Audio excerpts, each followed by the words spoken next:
Dukungan terhadap Prabowo meningkat jika Gibran menjadi cawapres pendampingnya. Hal itu terekam dari hasil survei LSI yang dilaksanakan pada 16–18 Oktober 2023. Dukungan untuk Prabowo sedikit meningkat jika Gibran menjadi cawapresnya. Prabowo yang semula mendapat persentase dukungan 35,8% kini naik menjadi 39,2%. Ada peningkatan sekitar 3,4%, sedangkan untuk Ganjar ada penurunan sekitar 5%. Direktur Eksekutif LSI Jayadi Hanan berikan pendapatnya terkait itu, Minggu, 22 Oktober 2023. Majunya Gibran menjadi cawapres Prabowo dapat meningkatkan suara capres dari Kim itu. Kendati, peningkatan dukungan terhadap Menteri Pertahanan itu tak terlalu banyak. Di sini kita coba ukur dengan menanyakan semacam pertanyaan eksperimen tapi tidak menggunakan kontrol. Kontrolnya itu di pertanyaan yang umum. Jadi bukan pure eksperimen ini. Ketika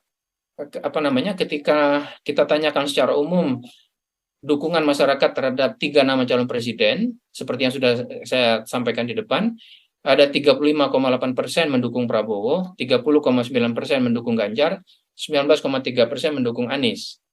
Tapi kalau kita masukkan jika Gibran mencalonkan diri sebagai cawapres Prabowo, bagaimana dukungannya? Terlihat dukungan untuk Prabowo sedikit meningkat dari 35,8 menjadi 39,2. Jadi ada peningkatan sekitar 3,4%. Sementara untuk Ganjar ada penurunan sekitar 5%-an gitu. Sementara Anies stabil.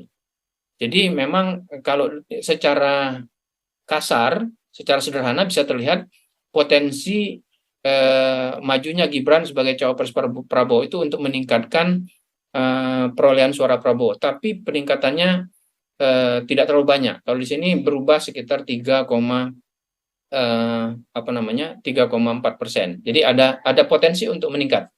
Seberapa besar realnya itu kan belum tahu.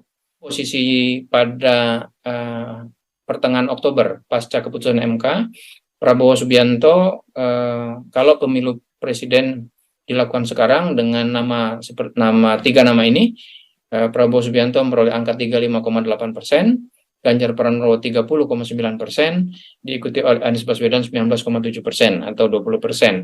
Nah itu tadi yang saya sebutkan kepada Yos tadi, ada 13,6% yang tidak tahu tidak jawab atau belum menyebutkan pilihannya atau mungkin juga belum memutuskan.